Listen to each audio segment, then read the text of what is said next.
Hello everyone, welcome back to Rex Nebular and the Cosmic Gender Bender. Okay, I think I know what we need to do, and we're probably going to finish the game in this video, I think, because we're pretty close to the end now. So last time we saw what happens if you just try to take the vase in this tower here without being appropriately prepared first. So what we need to do, remember at the beginning of Indiana Jones and the Raiders of the Lost Ark, where there's that golden statue and Indiana Jones has to replace it with that bag, which is of a similar weight. It's kind of the same idea here. You need to have something which is a similar weight to the vase. And we use the bottle. All we have to do is just take the bottle and say, fill it with water. So you can fill it quarter full, half full, 3/4 full, or to the top. I think half full is the one that you need here. I guess you just have to kind of experimentally just try different fill settings until you get the right one. But yeah. So you scoop some water into the bottle, being careful to fill it only halfway up. The bottle feels heavier now, but not so heavy as to make it difficult to carry. So, yeah, that should be it. And now we just go ahead and head back in here.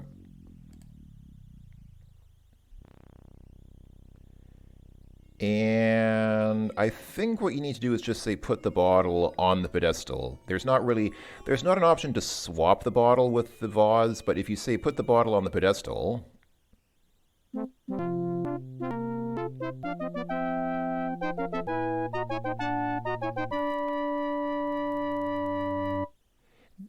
that music reminds me a little bit of the opening theme to, I think it was Space Quest 4. It might just be some sort of psychological effect that there might not be any intentional resemblance. But, at the beginning of Space Quest 4, there's that whole dun dun dun dun dun dun dun dun dun. Sounds a little bit like that in my opinion, but what do I know?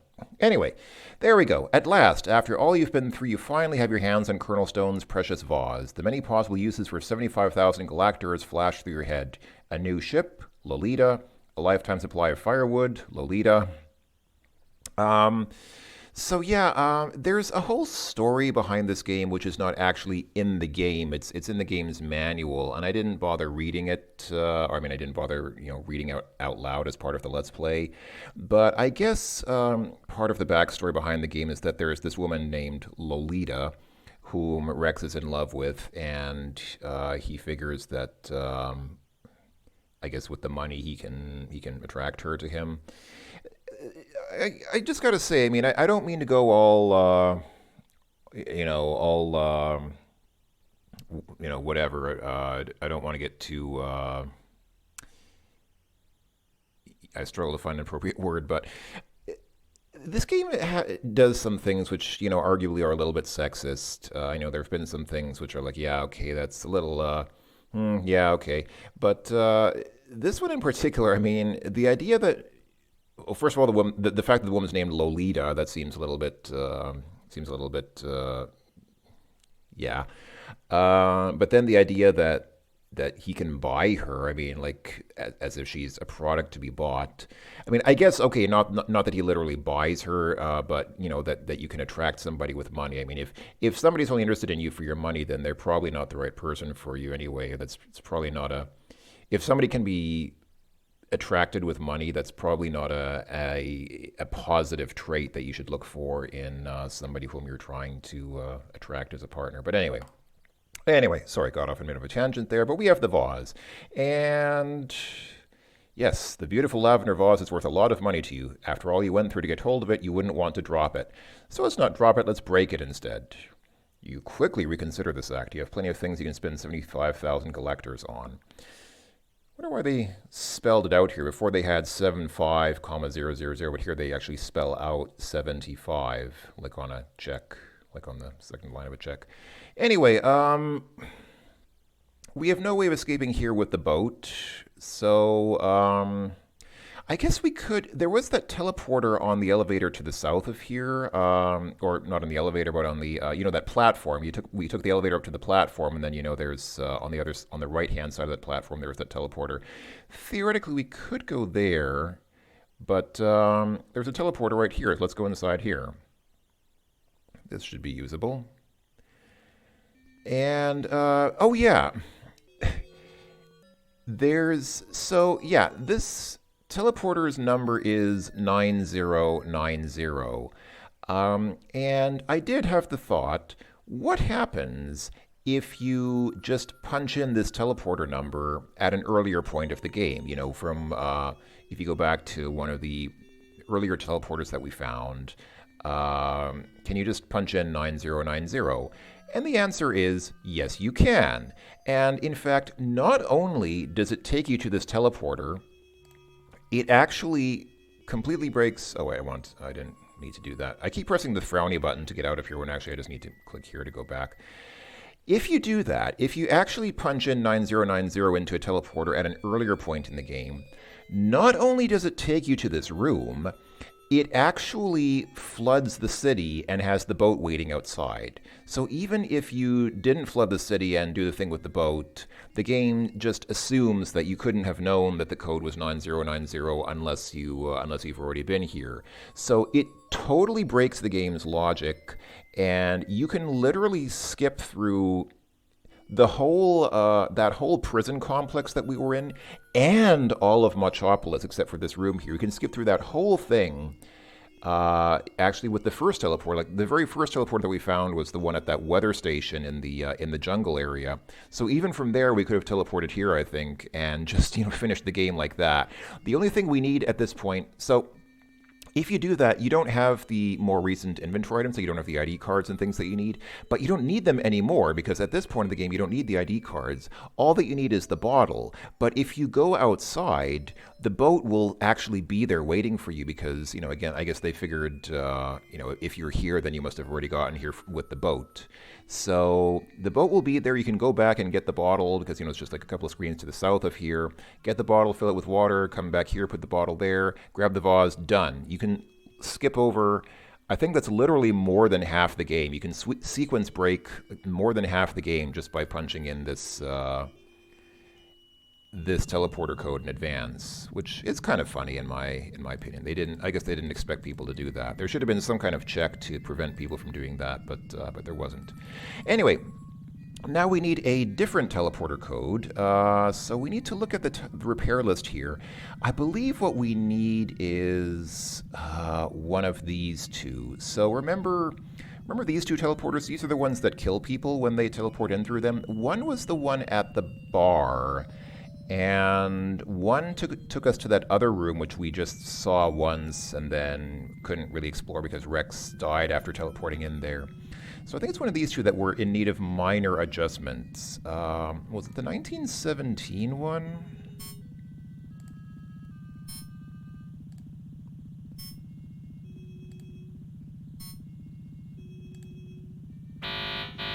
No, it was not. Okay, so that must be the one in the bar. I think that one must be offline. Somebody noticed that horribly mutilated parts of people were coming out through that teleporter, and so they took that teleporter offline for maintenance. Okay, it must be the other one then. So the other one was 8369. So let's go ahead and do 8369, and this should take us, if everything goes well.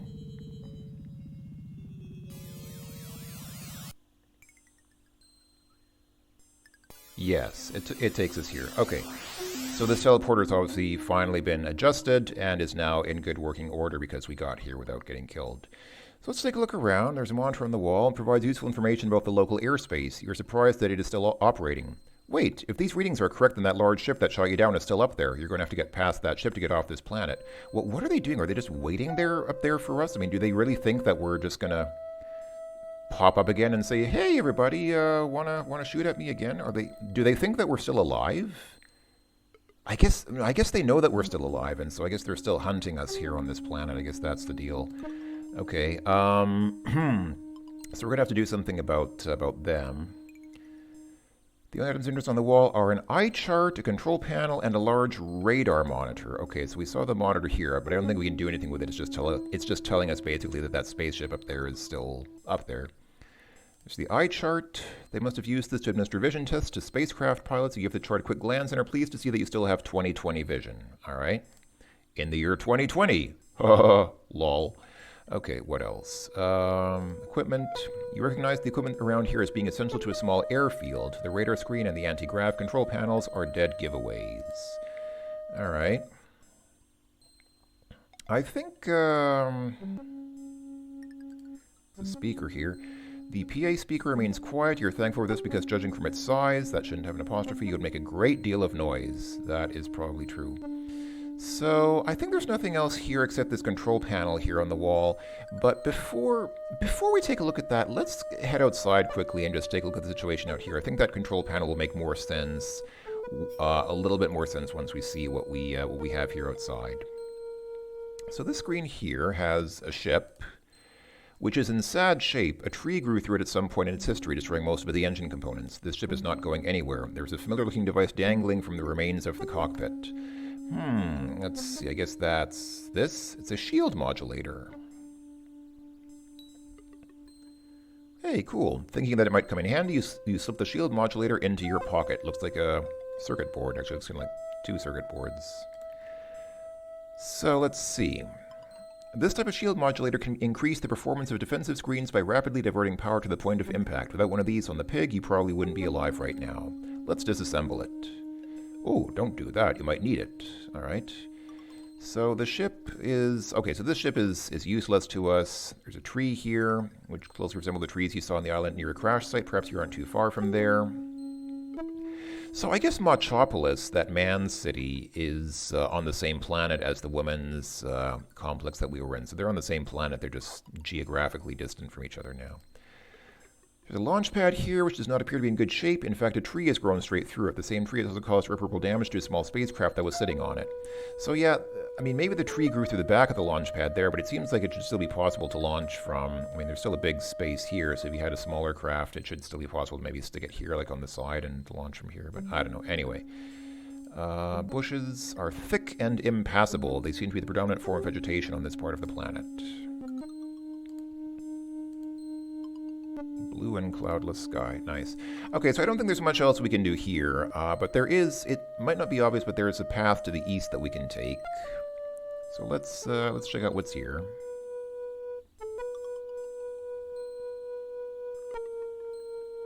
Okay.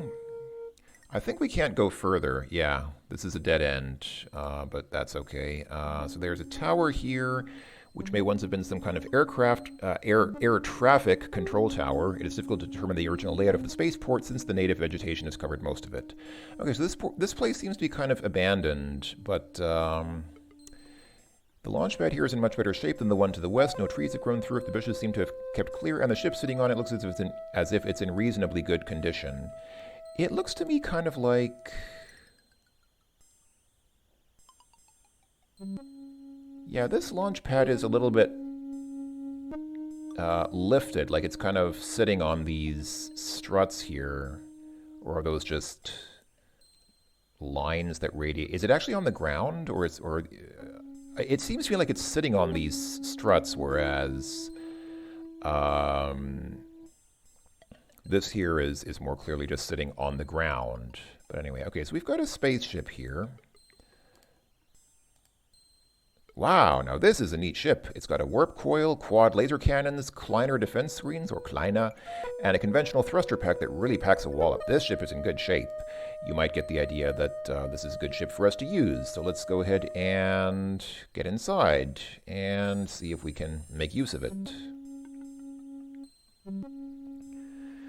Alright, what do we have here? So controls, after spending a moment examining the controls, you're confident that you could fly this ship. Look out the window. Through the glass you can see the trees in the distance. More controls. Status panel. Glancing at the status panel, you learn that you have a full tank of fuel, that the warp coils are in good shape, and that you are sitting in a 1 gravity field. Well, come on, all systems are go, man. Everything looks great. This is... Yeah, the instrumentation is in working order. This is perfect. We have a perfectly functional spacecraft here. Let's get out of here. How do we launch the ship? Even the seat is comfortable. I mean, wow, you've been wanting one of these sports models for some time, but never seem to have the money. Gosh, I mean, everything's suddenly going our way. We have a perfect ship in perfect shape on a good launch panel or launch pad. TP, there's a roll of TP here. Toilet paper. Whoever once owned the ship was prepared for long journeys. Let's take the toilet paper. Oh, you don't need to use it just yet. Okay, fine. Can we pull the toilet paper? You grab it and yank on it a few times. Nothing particularly interesting happens, and your interest in the project quickly lapses. I think it's supposed to. I think something is supposed to happen if you pull on the toilet paper. But anyway, okay. Let's see. There's a throttle here. Do we push it or pull it? Let's try pushing the throttle. You shove on the throttle. Okay, that's just a generic message. Does pulling on it do anything? Oh, pulling on it. Oh, it looks kind of like he's... Okay. You give the throttle a few pulls, then realize that the ship was designed for low gravity or null gravity launches. You are sitting in full gravity, so this ship isn't going anywhere. Okay, so we need to somehow achieve low gravity or no gravity. Oh yeah, and there's a crack here. There's a small fracture in the ship's canopy. It may still be airworthy, but you would feel nervous taking the ship into hard vacuum in this condition. All right, let's get out of here for a second. So we've seen there's a nice, come on, get out. There we go. So we've seen that there's a nice functioning ship here and a nice functioning launch panel. And over here, by contrast,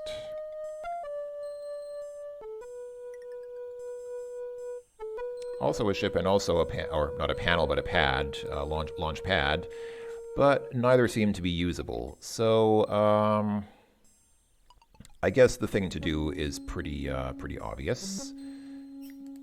Use the ship. That's in good shape. Use the good shape ship. So here we go. We have anti-grav control. So we have, okay, it doesn't tell us much about how to use them, but I guess it's fairly intuitive. So pad 1, you can see these buttons. These two buttons have this weird sort of pattern on them, and this button appears to be dead, or it's not blinking as opposed to this one. And if you push the buttons, nothing happens. They don't react. So yeah, pad 1 is dead. We can't do anything with it, and even pushing the buttons here doesn't do anything. The buttons are totally offline. But pad 2, so we have basically two options here. We have remote and timer, and if we press this, I guess this starts the timer. So let's see. If we press remote, is starting the timer then not doing anything? Does it not doing anything? Does it not do anything? I guess it doesn't. Okay. So I guess what we have to do is say timer, and then we can say start the timer. There we go. That looks like it did something. Ooh. All right. Well, that ship is hovering slightly above the ground. Oh, and that thing just went flying. So, okay, it looks like we've achieved that low gravity launch condition that we needed. So let's get out of here. Let's go ahead and grab that ship.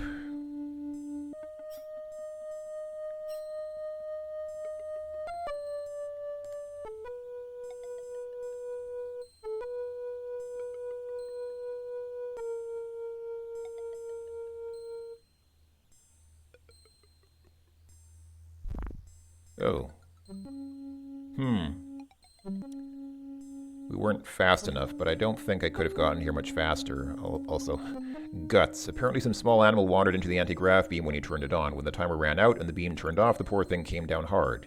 Hey, look, a 6-chambered heart. Neat. Can we take the guts? Ew, it's still seeping. Oh dear. Okay. Okay, so timer doesn't seem to work because, Oh, hey. Looks like a coconut just landed on that and broke open, revealing a remote. Oh, hey, okay. We has remote.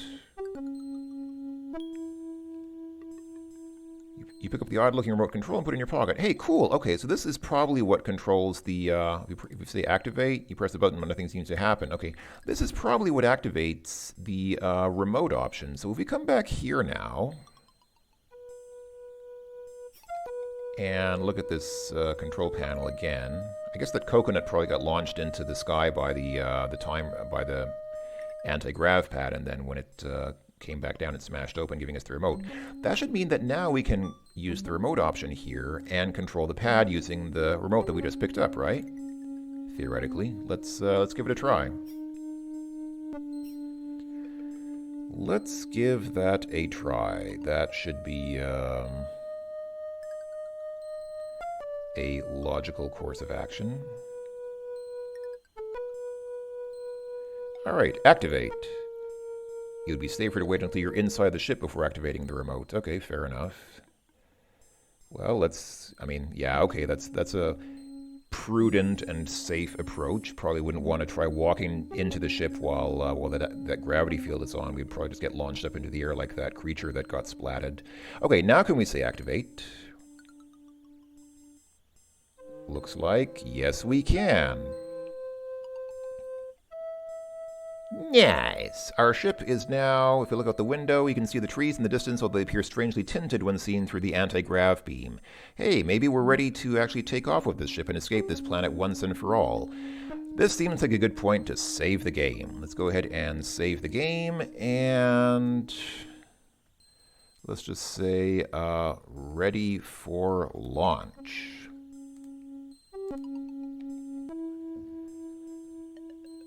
All right, let's hit it. If we pull the throttle now, you have the throttle pull and feel the engines fire up. I'm out of here. All right.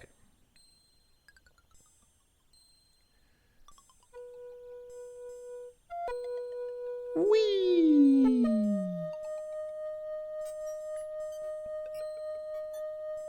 That's a really trippy effect there in the upper left. Yay! We made it! We escaped the planet. High five! Oh, dear. Oh, yeah, this is what you see if you fail the copy protection as well. Epilogue. The decompression ending. You pull on the throttle and zoom out into space, flush with your recent victory. Unfortunately, you fail to notice a large crack in the windshield. As the ship enters the hard vacuum of outer space, a bad accident happens. A bad accident appears! Dun dun dun. The end. Well, folks, this has been Rex Nebular and the Cosmic Gender Bender. Thanks for watching. I really like this game, and I'll talk to you folks all later. Oops. Okay,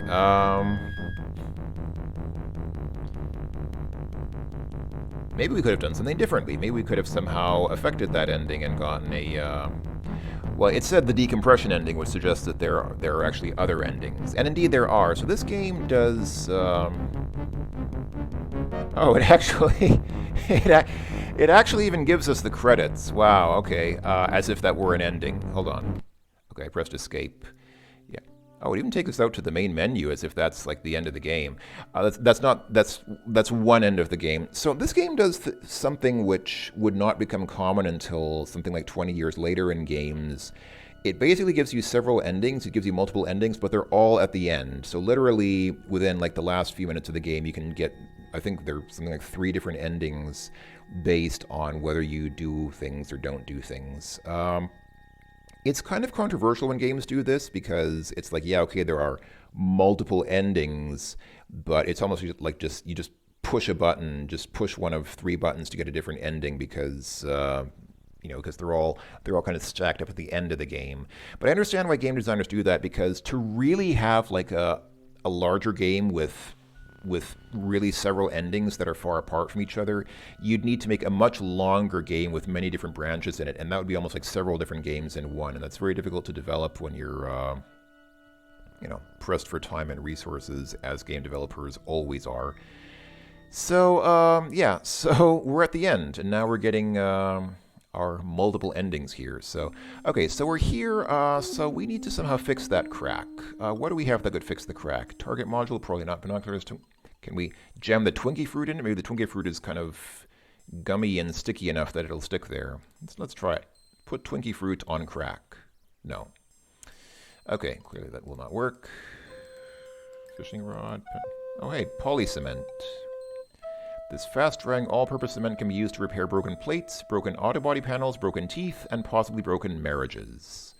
Okay, that's a good theory. I should have tried that. Put polycement on crack. You squirt a large blob of polycement into the deepest section of the crack. The cement hardens almost instantly. You are confident that your handiwork will allow you to fly through space without losing cabin pressure. Okay. Actually, now that I think about it, I said before that if you type in the teleporter code for that last teleporter prematurely, you can finish the game without any inventory items because all you need is the bottle, which you can still get. But actually, I guess that's not true. You still need the polycement, and we got the polycement from Machopolis. So to actually get the proper ending, you would actually need to still have that on you. So I guess I was wrong. You can't just sequence break through almost the entire game that way. Doesn't work. Okay, what happens now? If we pull on the throttle again, are we gonna? Is that polycement going to hold up in the vacuum of space? Let's find out.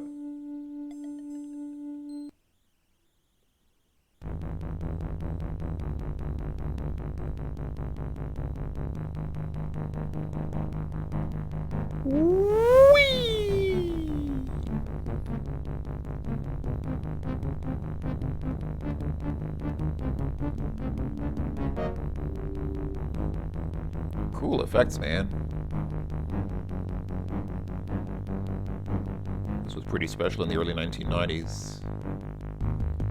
Let's go and enter that wormhole. Oh, wait.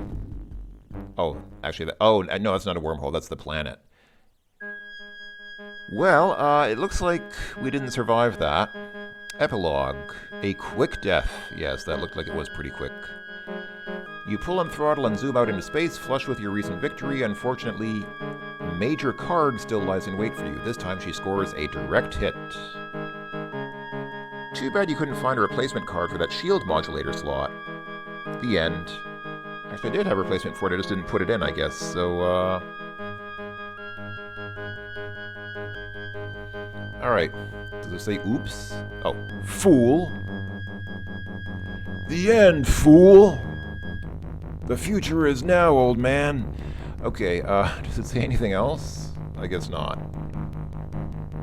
And it's probably gonna roll the credits again. Yes, it does. It actually. Okay. All right. Let's go ahead and try that again.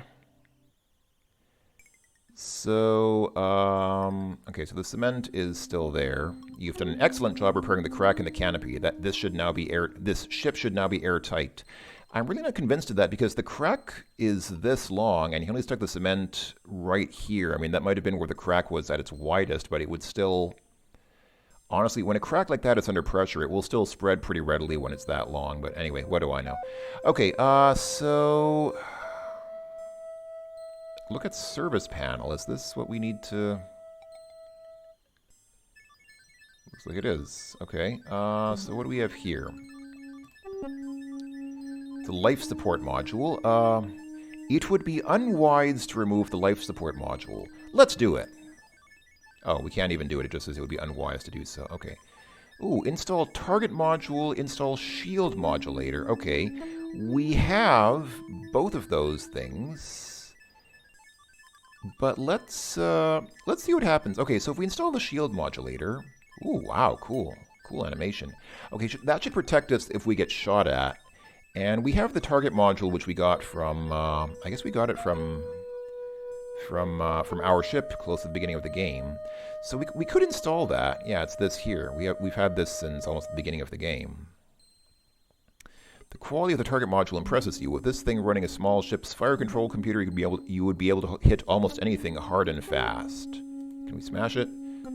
It would not be a productive act. Okay. I'm going to guess that we'll die again, but let's see what happens. So we've installed the shield module to protect us from getting shot at, but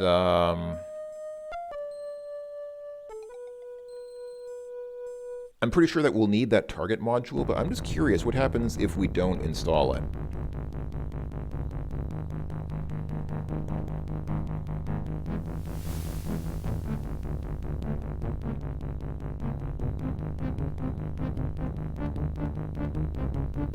Okay, cool. So this is the animation we saw before, and now we should be seeing that red ship in just a moment.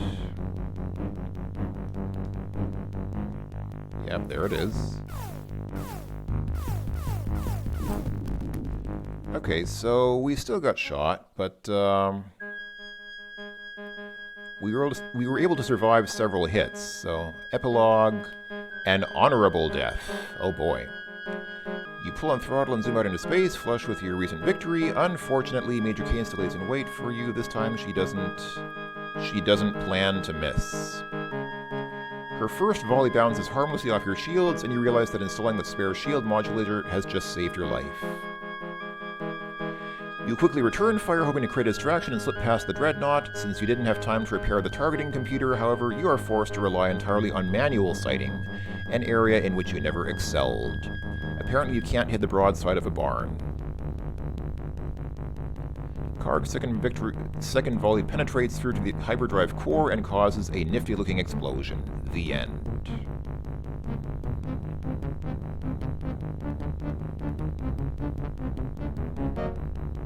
Dang. So Rex is a typical man. He always has trouble finding the target. Even after several thrusts, he just can't find he just can't hit the target. That's okay. We all have that problem sometimes. Okay, and now it's going to roll the credits again, I guess. Yep. Okay. So obviously we install the targeting module. That's easy enough to do. It's just one mouse click. I wonder, if we didn't have the target module, could we still go back and get it?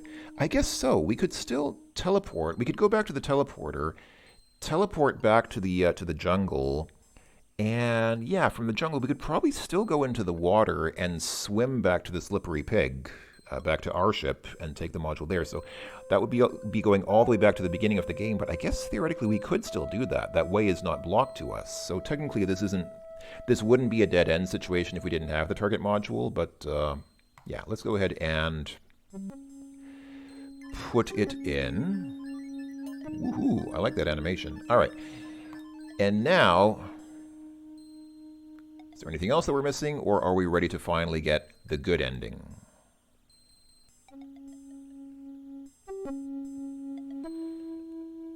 Is this the last time that we'll need to see this sequence of the ship lifting off and taking advantage of extra memory and going through this whole thing?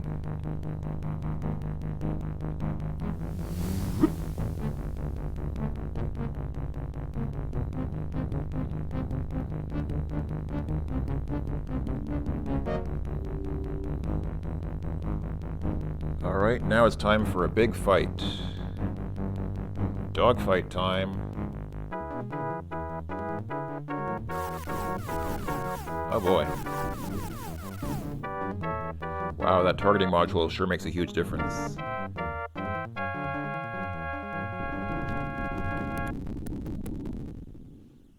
Well,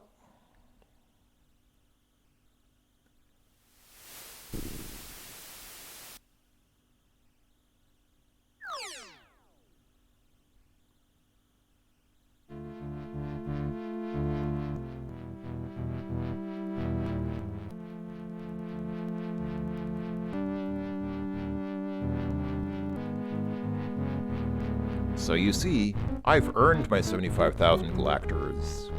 Is this supposed to be voiced? Whoops! Wait, really? Oh man. Oh man, I did not remember that. I'm surprised I forgot that ending. You'd think that would be something that would stick in your memory, but I did not remember that. That was awesome. I was just about to say, should this be voiced? But oh well, it doesn't matter. It's just one line and that was it. Oh, that was good. That was good. That was a nice little that was a nice little kind of punch to the ending. Boy, well.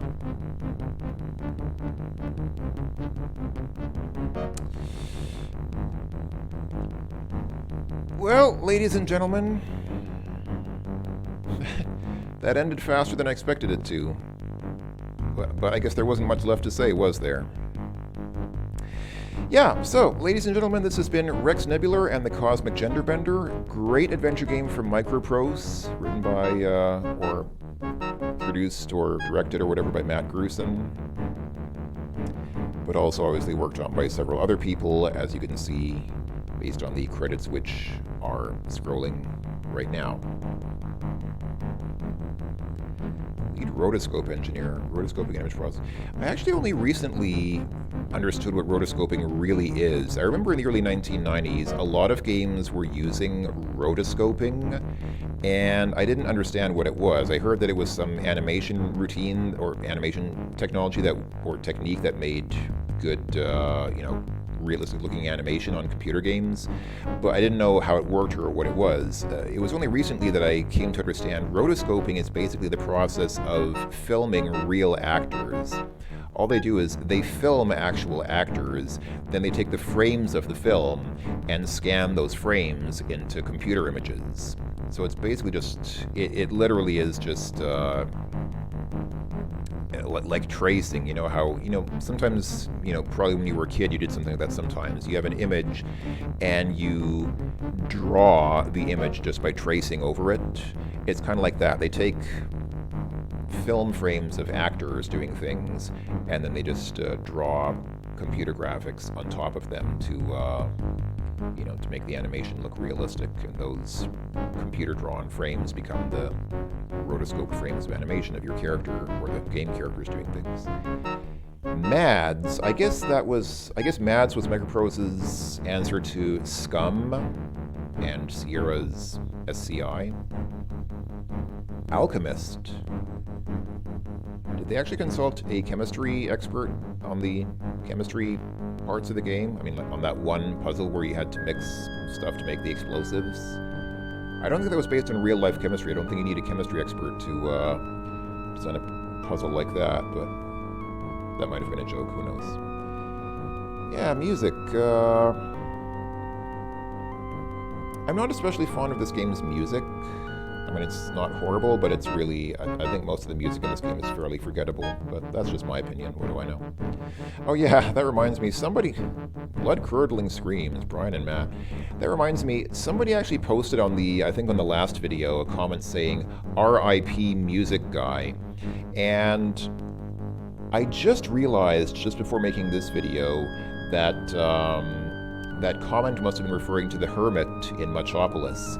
For some reason, I thought that comment was referring to the guy who made the music for this game, and I was trying to figure out why. What do you mean? Why RIP music guy? And then I realized, oh, it's probably talking about the Hermit, because the Hermit obviously drowned in Metropolis when we flooded the city. So yeah, it's kind of sad actually. That guy just wanted to listen to his music and dance to Sinatra. Well, he did for a while, but then he drowned horribly because we flooded his city. Kind of a shame. Kind of unfortunate, but that's, in an adventure game you have to do what you have to do, right? Yeah, so yeah, here we have the managers, the project manager, the marketing emperor, the marketing director, marketing services director, because marketing is different from marketing services, apparently. Marketing services coordinator, art director, package cover art. Yeah, the game box has a picture of Rex being chased by a horde of women, which is also kind of sexist, but there are a few things about this game that are sexist, so what do I know? Advertising placement, direct mail projects. Did they actually send out direct mail? Like, did they actually send mail to people telling them, hey, there's this game called Rex Nebular and the Cosmic Gender Bender, go buy it?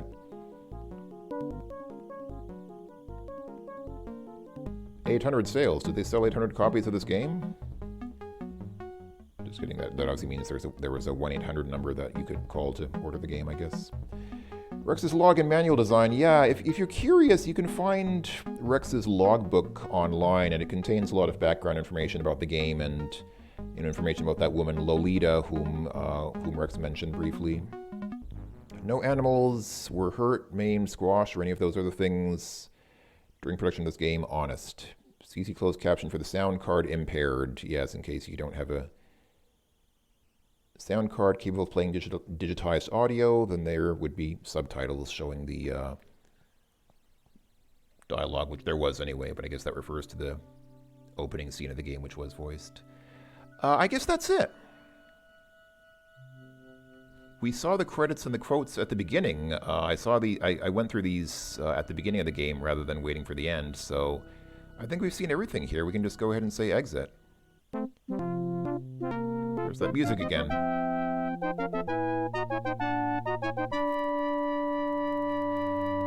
Yeah, the game shows ads for a couple of other Microprose games. This is one, Task Force 1942. I think the other ad that it shows is one for F-15 Strike Eagle 3, which is a great simulator, actually. In my opinion, that was a very good flight simulator. I liked it very much.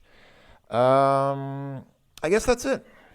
I don't have much left to say other than, once again, thank you for watching, everyone. I've had a lot of fun with this game. I hope that you had fun watching. Yeah, that was Rex Nebular and the Cosmic Genderbender. I hope that you folks, again, hope you enjoyed. Thank you all for coming along so much, and I will talk to you all later. Bye-bye for now.